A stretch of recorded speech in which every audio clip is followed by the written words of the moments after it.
All right. Hi, everyone. Welcome back to Interintellect, or if this is your first time, welcome.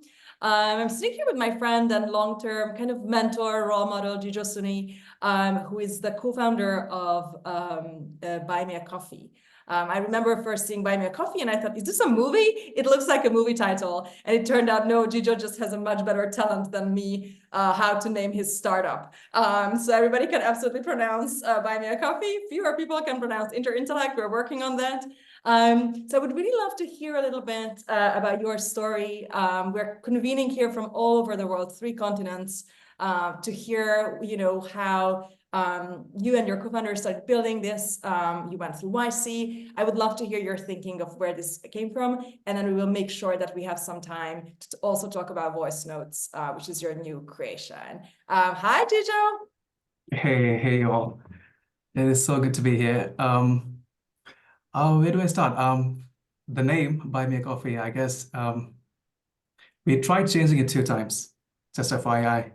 Yeah, we found this fancy domain name brew.com, and we considered changing it for a while, for like full 4 months, until we realized that people don't care for fancy names anymore.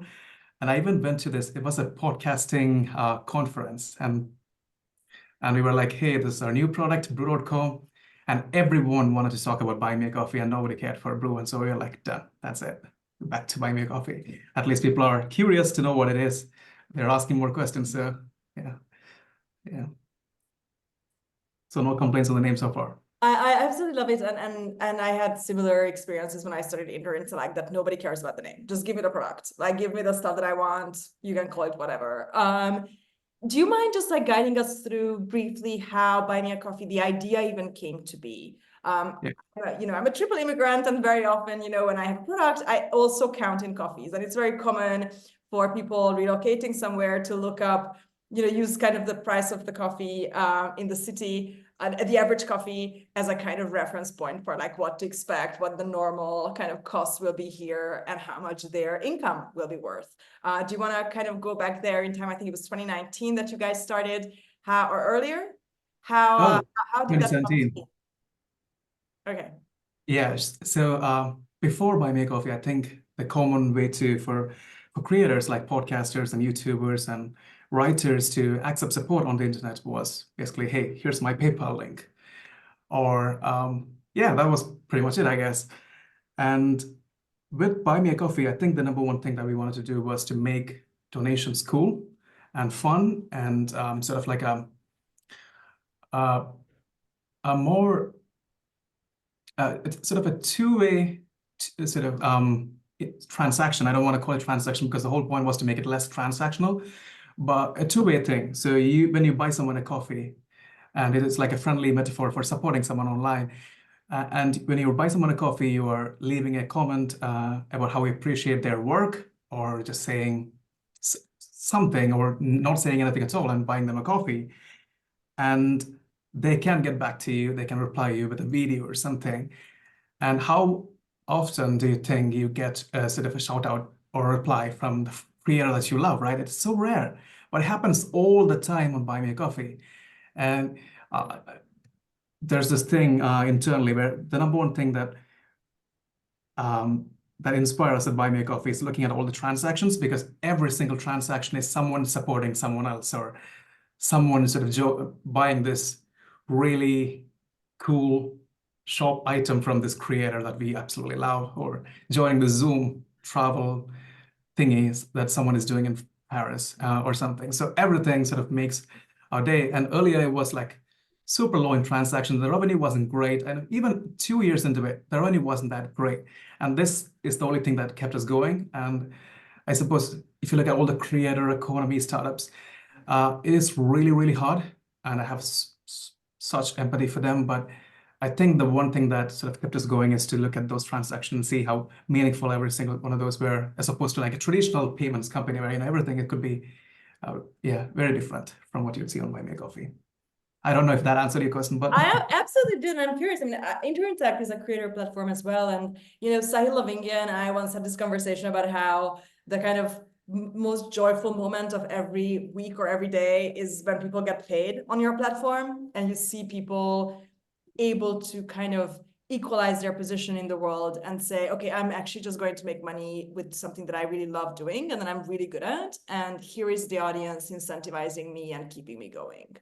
And to be able to build the platforms that enable these transactions to happen, to me, that's like, I always expected it to kind of have a positive effect on me psychologically and motivationally, but it's just that plus that 1,000 times, you know? And I really, really enjoy it. But I'm very curious. I mean, I know about myself how many things I've changed my mind since I actually went into the weeds and started building myself and interacting with people, audiences, community, creators on our platform. We call them hosts. What is something that you might have changed your mind about since 2017? I mean, that's a long time, and on the internet, in a month, so much can happen. Was there something that you discovered about people's needs and talents that you think there isn't enough talk about? 2017. So when we started out, I guess the thing off the top of my head is that I was way too ambitious. Like I was thinking, hey, everyone in the world needs this thing, so I'm gonna be a billionaire. So everyone's gonna use buy me a coffee, XXX. A super. I think it was a phase of my life where I was not one just sort of figure out the startup world, raise some money, do everything that a Silicon Valley successful startup founder would do sort of situation. It was pre-YC. So yeah, that one, I changed my mind. It's not everything you build is for everyone, or it doesn't have to be for everyone, can be for a really small group of people, which what I'm doing with my latest startup. It's just for me and my wife, really. And we just shared it with my friends. And then we decided to put it on Twitter, which did well, and then shared broadly on Product Hunt and now got picked up by TechCrunch. So I much enjoyed the latter version of it, where building for yourself really, instead of see. And this is not answering your question really, but I just want to add that it's much harder to sort of decide on what not to build and who not to build for than optimizing for revenue or whatever that is, because it's really hard. So saying no to sort of things that you don't want to build, and saying Like no if to it's use. for everybody, it's for nobody. Exactly. Yeah. Oh, I love that so much. But it is a kind of Silicon Valley adage. I mean, Paul Graham writes about doing something that doesn't scale, and finding out everything there is to know about a small group of people who are very, very psyched about you. And I absolutely love that. I want to stop here for a second before we move on, just so there are any questions in the room. Now is your time. Hi, guys. And also, if you jump in, just tell us who you are, where you are calling in from. We would love to hear from you. Okay, Brett in Denver, I get where you're coming from. Anybody here using Buy Me a Coffee or having donated to an artist or thinker on Buy Me a Coffee? If you want to share your experience. Hi, Jeremy. Tell me your Buy Me a Coffee experience. We can't hear you though, you're on mute. But it looks good. Sorry. The emoting looks good. Just can't hear. Hello. Hi. I don't get too many coffees, but I do use it. I send out a weekly newsletter to educators. And I guess you could say I'm just a small guy, small fish in a big pond. But I have received a few, and I've really appreciated it. The fact it doesn't happen very often, it's kind of a big deal when it does. And so I hope at some point maybe it picks up a little bit, but I really appreciate the idea of it. And it makes me want to try to do things that are actually worthy of a coffee to the people who read it. Maybe I just am not there yet, but hope to make it there at some point.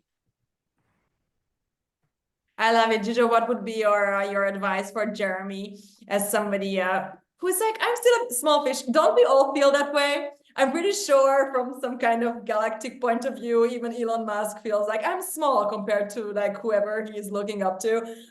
Do you have any notes for creators like Jeremy? Yeah, for sharing. Jeremy, if it's any relief, I almost never receive any coffees at all. And when I do, I look up the transaction email, and it would most likely be my brother or my wife testing payments on my account. So it's even worse for me. So that's my, yeah. So I'm so happy for you that you are sort of receiving copies. But seriously though, I wouldn't change a thing really. I wouldn't change a thing for to receive more support, because I think it's more like it's sort of a side effect of whatever it is that you're doing. But if you really want to take it up a notch, then maybe doing exclusive events or sharing exclusive PDFs. Like we have this woodworker sort of who have this YouTube channel. He don't really have a ton of time to spend for his supporters or members, but when he's in the mood, he would just go share some PDF on his YouTube account and link to his Buy Me a Coffee, and people would be all over it. And it's such a sight to see. So yeah, I would do more of that exclusive stuff. I love it. Thank you so much. Anyone else wants to share their Buy Me a Coffee story? I remember when the Ukraine war started, I started buying so many coffees for Ukrainian artists. I felt that was just such a beautiful way of supporting people, as opposed to just like faceless donations, through a third party. You could actually give it to people. And I trust the artist to spend it on whatever he or she wants to spend it on. So that was a really empowering moment. All right.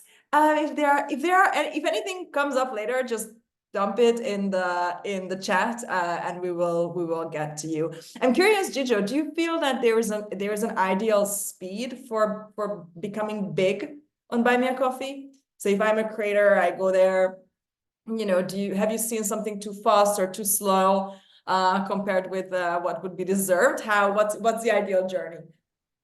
All the time. So the thing about Buy Me a Coffee is that we do have creators of all types and sizes, and this is one reason why we don't have categories or explore page on Buy Me a Coffee, because that would be so weird to write categories, because it's all over the place, right? Yeah. So yeah, we see that a lot.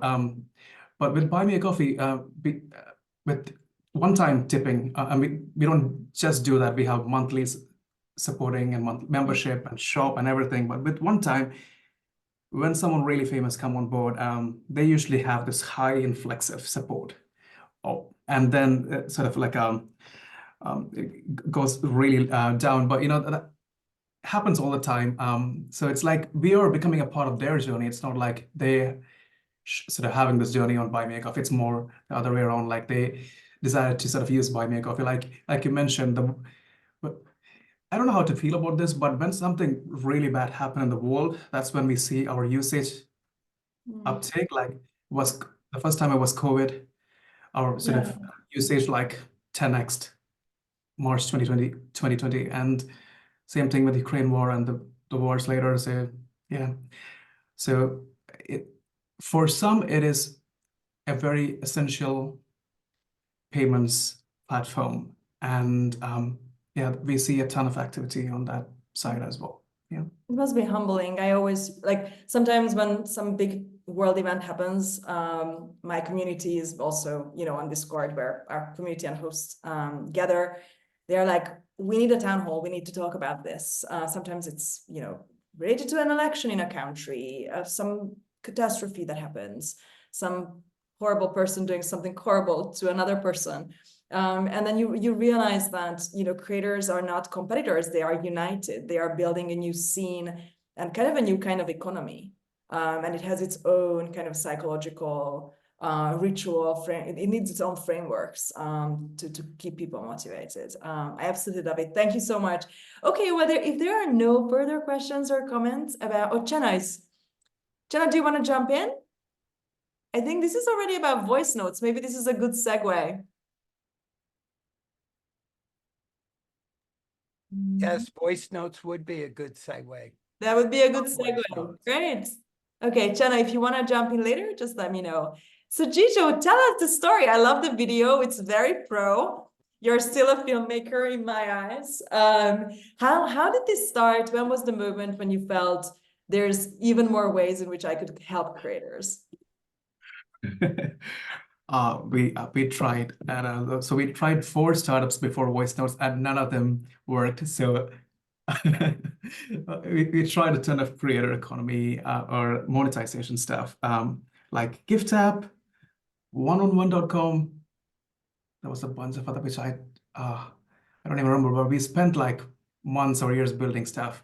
But this one was special. It was different. It wasn't even for creators. It was just for us, voice notes. And we did that as a hobby, as a distraction. And you know the backstory of it. I'm happy to share if you want, but as a distraction, and we really enjoyed doing it.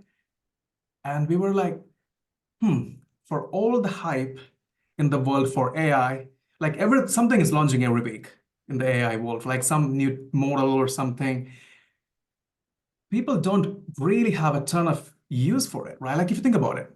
So not to name drop, but we have this neighbor who happens to be the writer of Succession TV show. Yes. So, and we were having a chat with her, and she haven't even heard of ChatGPT, and it was like 1 year after. And this was after the writer's strike, but still, none of them were using any AI tool at all to write. So I think we are sort of living in this AI bubble where we feel like, oh, this is like going to change the world, which I think it is sort of. I'm excited and worried, but also it is not very useful to most people, right? So we were like, thank you.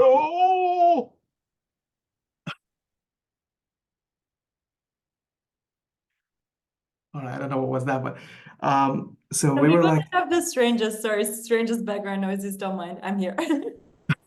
no, right. So what happened in the last year, I guess, was the voice transcription got really better because of AI. So whatever you say, even if it's like in a very noisy environment, or even if you're like speaking very softly, or if you have very thick accent, or if you're using multiple languages at once, right? Like I speak in this obscure little language called Malayalam. And if I speak in Malayalam and English together, it still makes sense for this AI model, which is crazy, absolutely insane. And so Alicia and I were testing it, and we were shocked. Hey, I think our neighbor would find this really useful. And no, everyone would find it really useful. And so we just wanted to build it out. And the first version looked really interesting, useful for us to share with our friends. And yeah, we did that. I love it so much. What is kind of some of the craziest things that you used it for so far?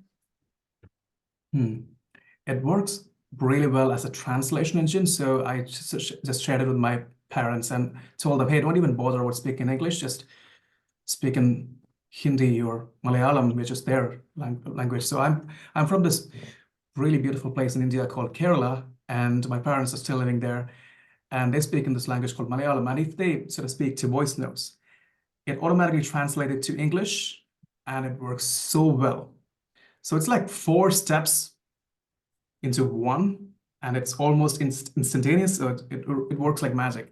So I love that they are finally, my parents not only understand what I'm doing, are using it. So that's very exciting.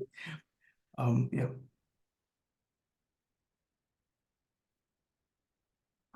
I think you're on mute. So I'm just trying to get somebody into the room. Can't seem to be able to make it. I'm on it.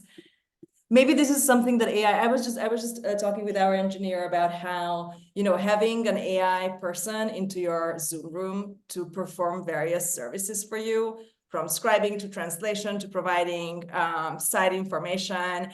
I'm a terrible person watching movies because I'm always on Wikipedia. So it takes me 7 hours to watch a 90-minute movie because I stop all the time. I read the screenplay, everybody's biography. It's terrible. If I could have an AI helping me that, it would be perfect. And I can see, the film director, kind of to go back to your cinematic aura, the film director, making the movie and those kind of notes becoming useful later for the enjoyment of the piece.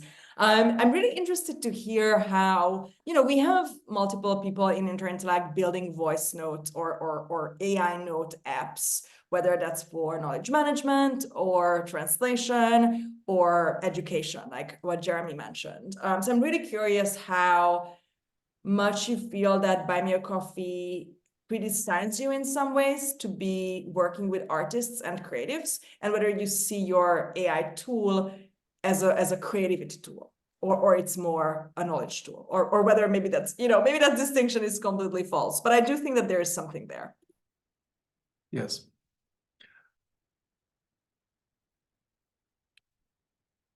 So I take a ton of notes, man. So I spend like 2 to 3 hours a day, especially when I'm free, taking notes. I really enjoy it. I use Rome research more than voice notes even today.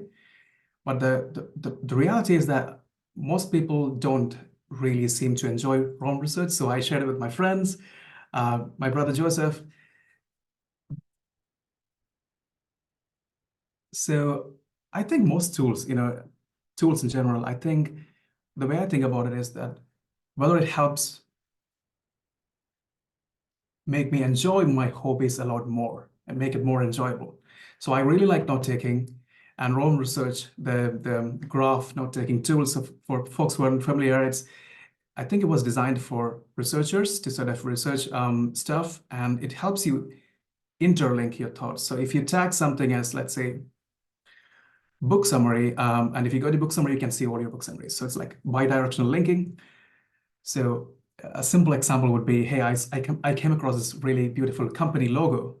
So I would take a screenshot, tag it as logo. So whenever I want to design a new logo for my new company, I would go to the logo tag and I would see all the logos that I liked, as opposed to Googling something would give you the things that people like. This is my personal knowledge and what I like, my taste, my colors, my vibe. So I do this for everything. My book, every element that I interact with for my work, design stuff, programming stuff, writing, research, everything. So I use Rome research a lot and I enjoy it. I enjoy going back to my notes. But what I found is that most people are not like me, right? Like they don't really, really enjoy note-taking or this particular tool. So what I found is that if we make capturing, which is taking a note, super easy, and two, discovery a lot easier, like going back to a note that you previously captured and you finding it useful, that's like aha moments of any note-taking system, right? If we make it super easy, then maybe you'll take a lot more notes, right? And I think voice is the best way to sort of capture something, and AI is the best way to discover something you have captured at some point, because it has perfect memory. You can talk to it. Doesn't matter the wording, spellings, how you said it, nothing at all. You can ramble on and you could ask it, hey, what were my biggest anxieties last month, or what kind of fish that I had for fish and chips last month, and it still would work amazingly well. So yeah, I guess that's the way I think about voice notes. I just want to make it super easy for everyday note takers to sort of use. Yeah. It's a little bit like combining three great passions of our era into one. And I mean, I use chat apps in a trilingual way. And a lot of people that I speak with want to kind of combine Hungarian, French, English as we talk, it's depending on where they live. And it's a huge problem, right? Like Slack doesn't switch. Whereas Messenger remembers who I spoke with in Hungarian and keeps the language, but it's very annoying. And like I also speak a relatively obscure language, Hungarian, where there's much like smaller sets of data because fewer people speak the language. Plus, it's a very complicated language. So it's an agglutinative language, which means that everything that you are trying to do with a verb becomes a high, medium, or low vowel suffix at the end that you have to align with each other. It's like very, very, I've never touched a typed app that really fully spoke Hungarian.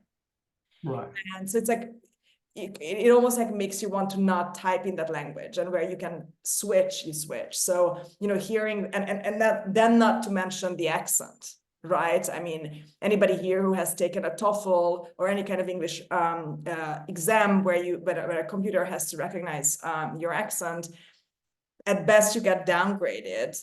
And in some cases, it just claims that it doesn't understand you, which is kind of insane with the lingua franca of the world that is spoken in so many different dialects. I think probably only Arabic would come close.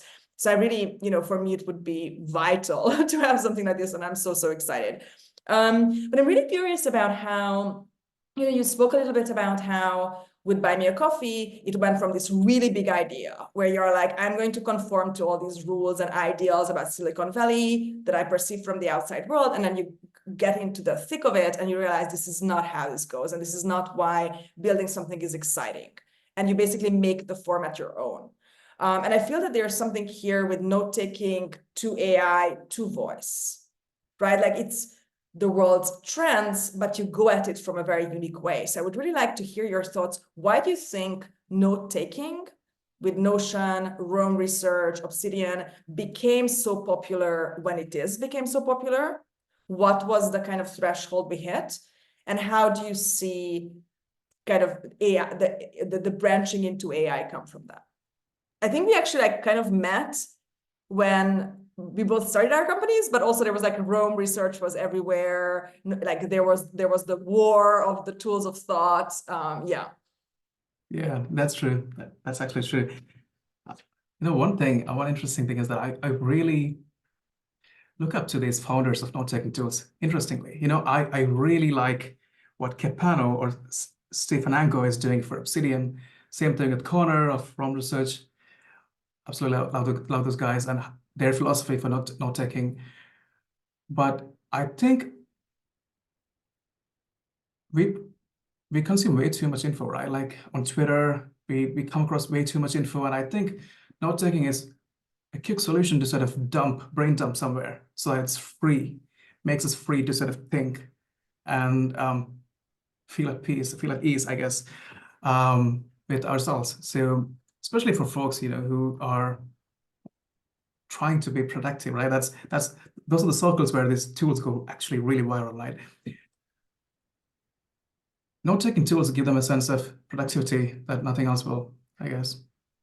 And that's the honest truth. Is it real or is it a feeling?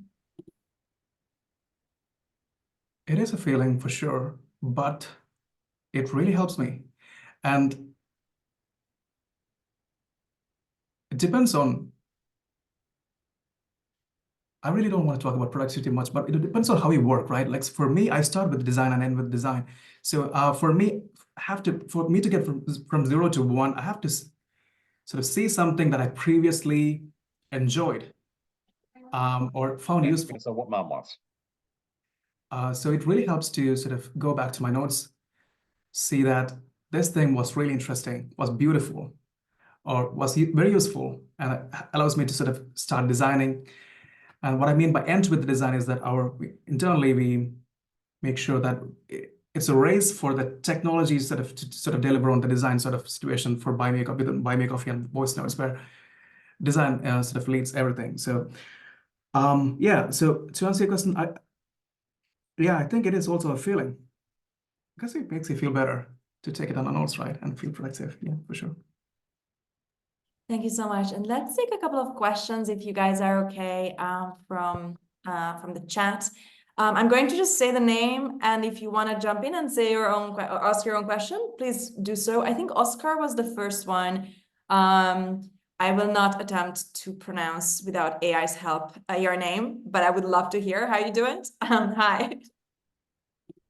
Hey, no, it's just Oscar. It's not that hard. I meant your family name. I would not. Oh, yeah, try. yeah. It has a lot of umlauts. Yeah. No, I'm good. I'm calling in from Denmark right now. Yeah, I had a question to Jijo. I don't know if I'm pronouncing that correctly, but You're not, but that's all right. It's Jijo. yeah, so it's funny, like I started using voice notes and actually got it for my spouse as well to encourage her to use it. So we're sort of playing with it together. But my question is maybe a technical one. I'm sort of imagining that I'm building up a brain of notes in voice notes, sort of like a library of thoughts in a way, or my personal knowledge base. And I guess my question is like, what is the technical capacity of that? Like, what happens when I call upon the notes? When I write and ask, tell me about last month, does it have a reference to the day that is today, so it knows which month I'm asking about? Or how does it maybe prioritize the notes that I'm calling upon? You mentioned something about it maybe being able to like remind us about events in the future if we told it about something. Yeah, I guess that's my question. Like, do you want to talk about like the capacity of the brain that I'm imagining I'm building? Yeah. So yeah, it gets the date and time of every single one of your notes. And one of the reasons why we decided to do this was it's gotten to a point where context length doesn't matter anymore. It truly does have perfect memory, as in the size doesn't matter. So if you have like 10,000 notes, it'll just be more expensive and computationally hard for us, but it'll work equally well. So first it does a search. Don't want to get too technical, but it's a new kind of search, which is like using vector embeddings. So looks at what seems kind of like what you're asking for, and then it sort of pulls together those documents and then sends it over to the AI to sort of ask questions, which is surprisingly accurate. So I don't know much about this technology either, apart from sort of trying it and using it and sort of experimenting internally. Well, yeah, those are really magical. And to answer your question, no limits on the context length, and that was one of the reasons why we decided to do it. It wouldn't have been possible a year ago. So now the AI models have super high context length. I think Google last week came out saying that they can do 1 million sort of tokens, which is like basically 4 characters, 1 word. 1 million tokens of context length, which is the size of many books. And to know that you do the search first and then send the context pretty much means that you don't have to worry about the length at all. Thank you so much. The next question is from Endymion Chung. What a beautiful name, Endymion.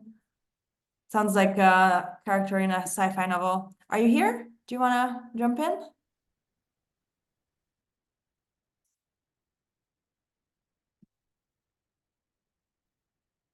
Maybe I'm mispronouncing it and it's not Endymion. Okay, while we're waiting, Shahar, do you want to ask your question? I think you actually had a couple of different notes and questions, so I leave it up to you. What do you want to lead with? Yeah, okay, thanks. Hi, Jijo. So I just started using voice notes last week, and what's missing for me, and that's a question if you're planning to edit, is connection to external, I'd say external apps like emails, because right now you can create an email or extract an email from your notes, but you have to copy it and send it or create an email. But if you could send it over to your Gmail or something like that, or upload something to the drive, it would be a lot of help, at least for me. Yeah, absolutely. So to answer your second question, so if you want to send it today, we have this share feature. So if you go to web, it's not available on the apps, by the way. If you go to web, you can actually share your voice notes, and it is so fun. It sort of feels like a lightweight podcast. So you can record a voice note and sort of share it with your followers or something, which I did. And so that works. So you can do that for emails and such because it's also unlisted, like YouTube. Like only the folks with the link have access to the audio. So it's very unlisted and private, unless you want to make it private again. To also the integrations bit, absolutely. Yeah. So I use Notion to sort of show my book highlights, which goes from Readwise to Rome, I think. So it's like a elaborate setup. It's kind of cheesy, but so I really am into integrations as well. So we will do Zapier, Readwise, maybe webhooks as well at some point so that developers can sort of build on top of it. And for any note-taking apps, I think it's really important that we should offer full export and integrations, because otherwise it's like you're locked into sort of something which is not cool. So another quick question that before I forget, I understand that it can take note or and translate a conversation between two people. So can it do it on the phone, for example? Like with my iPhone, I cannot install any recording app, or at least not one that works well. Does it capture also the other party when you talk? It doesn't. And we might not do it as well. So it's strictly for journaling right now. So we get requests like, hey, can you build a Zoom or Meet extension so that I can record my Google meetings? And it's easy for us to say no because two things. One, it's going to get a lot more expensive for us to do. And two, there are many apps doing that really well. So I just want to focus on journaling and make it the absolute best way to sort of journal for your thoughts and everything. And imagine if you had a meeting recorded that is also within your journal. That's going to make the AI a lot more confused, I guess. Right. Yeah. Hands up here, who has a journaling practice?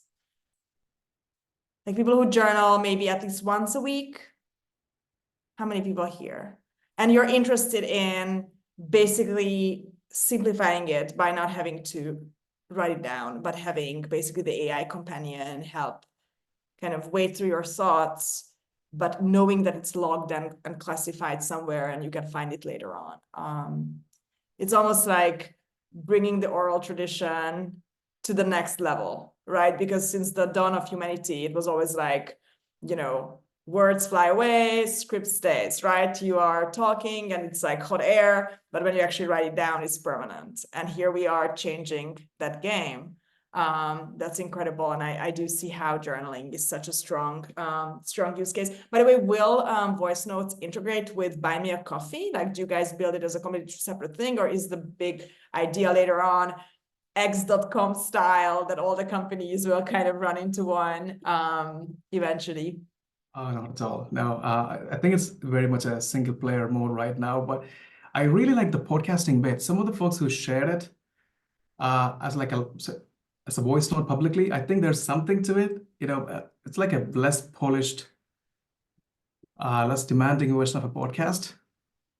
Also very raw, and you can see the transcript. So I think I heard the founder of Anchor, you know, which was acquired by Spotify, which is like really cool, easy way to sort of do a podcast, right? I think he mentioned that the reason why short, bite-sized audio podcast didn't work was because it's not skimmable. People really want to skim. And I think with transcription technology, and you know, it's the fact that we made it so easy to sort of transcribe and generate titles and everything, it is skimmable today. At least there's technology for that. So maybe I like the idea of it, but you know, I guess it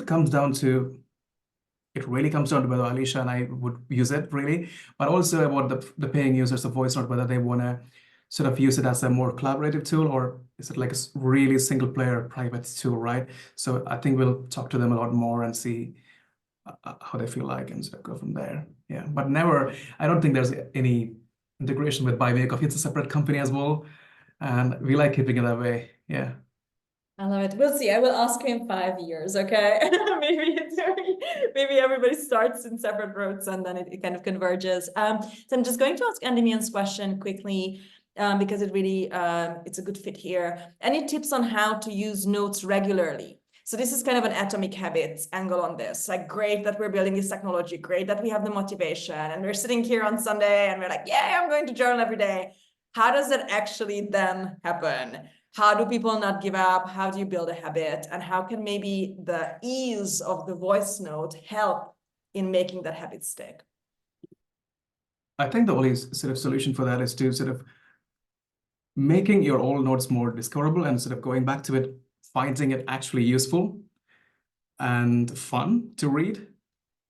And once you have a few of those aha moments, oh, this was really cool. I mean, I wrote this down like 2 years ago, and this is not how I think at all today, or this is really helpful for me today, or something like that. That is, I guess, the only way for you to sort of take more notes on a daily basis. And someone on the comments sort of asked me, I'm not going back to my notes a lot, on maybe on voice notes. And I think I kind of agree. So we made a lot of things easier, but I was chatting with Alicia and Joe a few weeks ago, and we were like, hey, we do have a ton of paying users, but are you sort of going back to your notes a lot? And the answer was no, actually, across the board. And we are designing a bunch of things to sort of make it more discoverable, more fun, and more. So one of the thing was we are testing it internally, and it's so good. It's basically if you record a note, as soon as it shows up on your app, it'll show you the related notes from all of your past. And it's the related notes are not just contextual search, not just keyword search, but AI search. So if you talk about football, it'll sort of pull up a sort of note about cricket or sports or something that you enjoyed from the past. And we tried that internally, and it's so good. So it sort of removes that friction of, hey, having to search or sort of going back to discover something interesting. It just gives you what you find interesting right now because you just took a note of it about it. So it makes every single one of your notes more evergreen. And we don't know how to feel about that. Maybe some of the notes aren't that interesting, so maybe we'll add a scoring system to it. But so far, it's so good. So yeah, we're working on that. And I think that's the only way to get you to take more notes, get us to take more notes, I guess. Yeah. Thank you so much. Any more questions at this point? I really want to go into the weeds a little bit after how the technology for voice notes works and whether there's something unexpected there. I would love to hear. But if there are any personal stories or questions about journaling habits, the utility of this all, yes, Shang, go ahead. Okay, hey, Jijo, thanks. I'm calling out from Dallas, Texas. So I've been using the app for the past like 2-3 weeks, and I'm a believer, and thank you. So my question is really about the in-app search feature. It seems it's broken right now when I search something. And if the feature is working, that would be awesome. Because what I do is I want to share a little bit my use case. So my commute is about 40 minutes. So every morning when I'm on the way to the office, I always have all kinds of idea or the to-dos stuff for the day. So previously I was constantly doing, hey Siri, create a note or reminder, right? But now it's pretty easy for me. I just tap record and dump my idea to your app. And once I arrive, I select multiple notes and create the to-do for the day. So yeah, here's the second small ask, but that's not the priority compared to in-app search. The second thing is that once we create the to-do, there's no checkbox or whatsoever. So it's just a pile of numbered to-do list. So what I'm doing right now is I just simply copy the whole thing and then to craft and create the to-do for the day or for the week. So yeah, basically the in-app search is so important that if you can make that work, I'd rather pay. I'll be happily pay like a couple times more. Yeah, that's my question. Thank you. You can't pay more. That's it. That's the belief. It's it. We won't take any more money from you. Sorry, but seriously though, the search was working. By the way, it is so funny. Maybe it broke. Maybe before I got on the call, or maybe yesterday or the last week. That's the thing about shipping these things, putting it out there, right? And it's just Alicia and I working on it most of the time. So I look into it. So we have like 600 emails, most of them feature requests and such that are unreplied. So I'm sure we missed a bunch of bug reports, but we are on it. We are getting some outside help as well, hopefully within a few days as well. So we want to help with app, especially because we are not good at apps, but it's going to be fixed. It's going to be all polished and everything soon. So don't worry about that. What was the second? Did you ask anything else? Sorry. Oh, the to-do checkbox. Oh yeah. Did you see the design for that? We sent you a screenshot of reminders that we're working on. Did you see that? Not really. Oh, you Okay. sent through email? Okay. Yes, it was for I think was the first 2,000 users. So it's so easy for us to sort of build something that works as your to-do list within voice notes. But the question is, do you really want it? Like, do you really want your project management to be within voice notes where all your thoughts and notes and it is a more, I don't know, a different place. I guess a question that we asked ourselves is, how do you feel when you open Things app or a to-do app or Notion? As opposed to how do you feel when you open Bear app or a Roam Research or your note-taking tool? It's very different, right?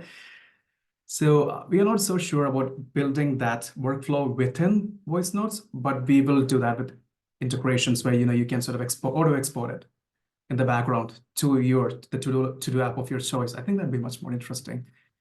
Yeah. Thank you. So this is my my app, right? So right now I have a lot of notes there. I'm the top 200 user of the 14,000 user right now you have, but as long as the search will come back working, I'm happy with the app, and thank you so much. It's well. Thanks for the feedback, man. Appreciate it. That's amazing. I mean, being an early user of an app that's going places, that's kind of amazing. You should you should try to pay Jijo more. He has a whole company about this, how creativity and hard work should be rewarded. Did you hear about it? I love it, absolutely. Anybody else here who is in like the top 500 of the users to compete with Shine? Bill? I'm top 19. What? Get out of here. That's really good. When did you get started? Almost day one. I think I think I was when you came out in April, right? Yeah, I March. remember correctly. Yeah, April on Twitter. Yes. Yeah, and I belong to a group called Talk Tools, and thank God there was one person in there that said something about this. Otherwise I would have never, even to this day, I wouldn't have known about this product. Although AppSumo, Noel is trying to piggyback off of your fame already because the fact that this is just an amazing platform. I use it. I don't even use the app. I just leave my Chrome working on all of my devices. The only problem I have with Talk Tools, voice notes is the fact that your buttons,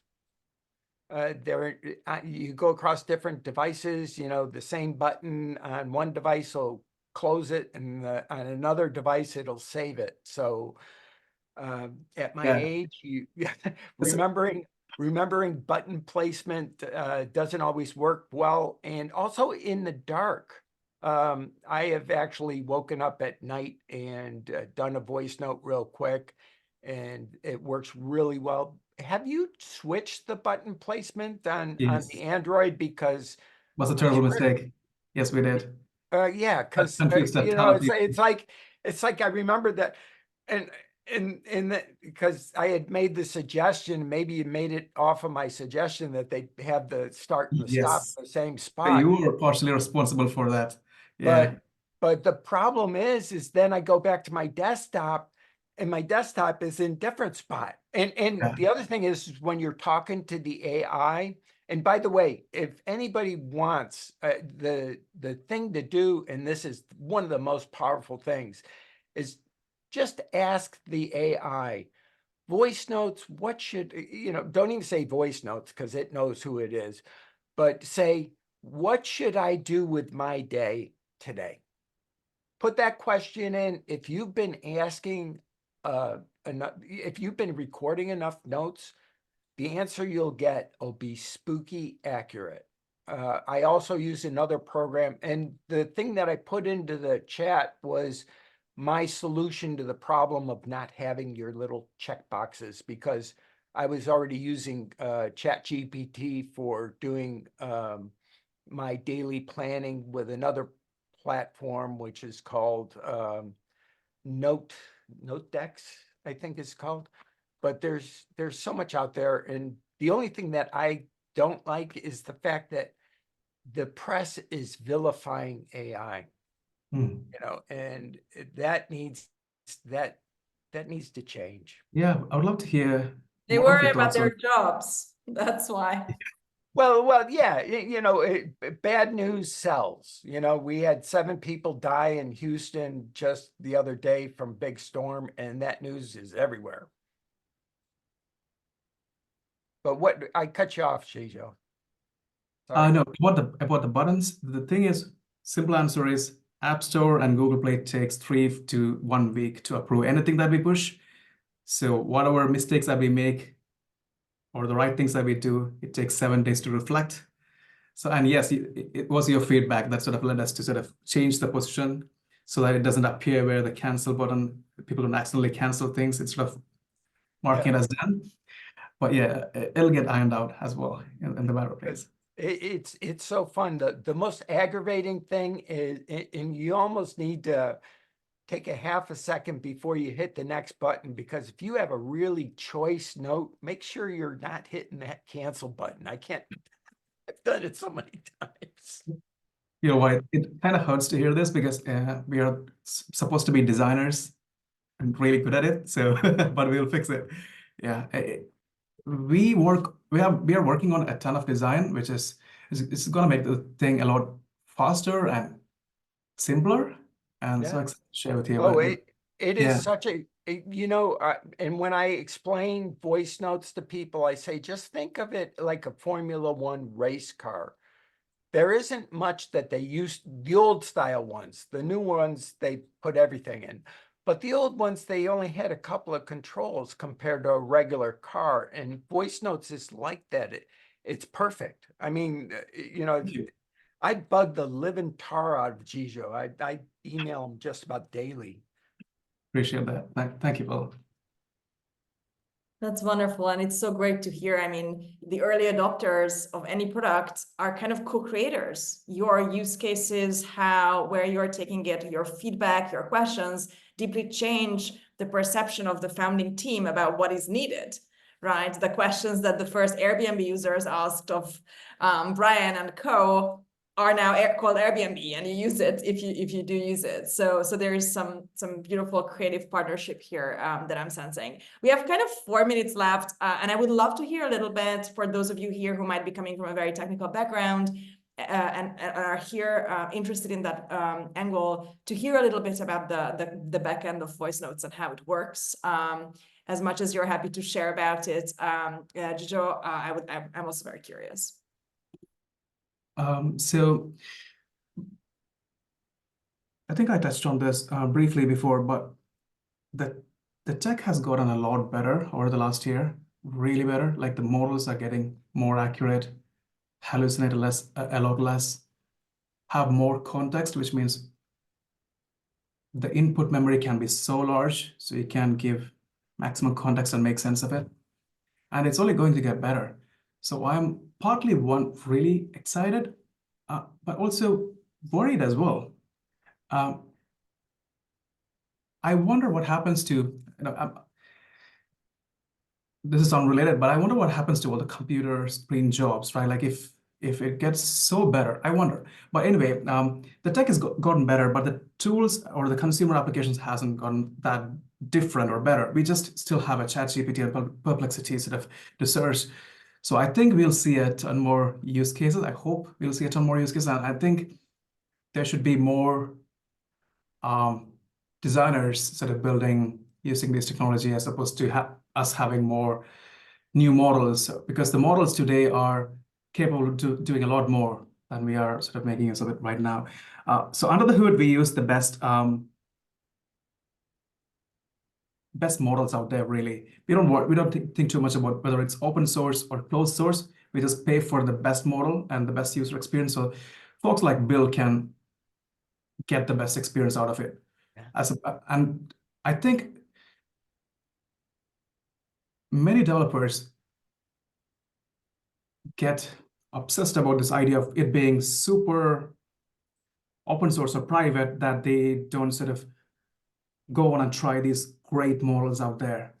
So, and we are doing that. And so we use OpenAI, we use Anthropic, both of those are great companies. And we use the best transcription model, which is Assembly AI, and also Whisper by OpenAI. That's pretty much it. I think you can build a 90% version of voice notes simply on open source. But that 10%, you really have to pay for that and use the best, most expensive models out there. And we are doing that, and we'll continue to do that. And the product when Alicia and I were sort of going through that, our personal thingy back in December, we really tried everything out there, everything.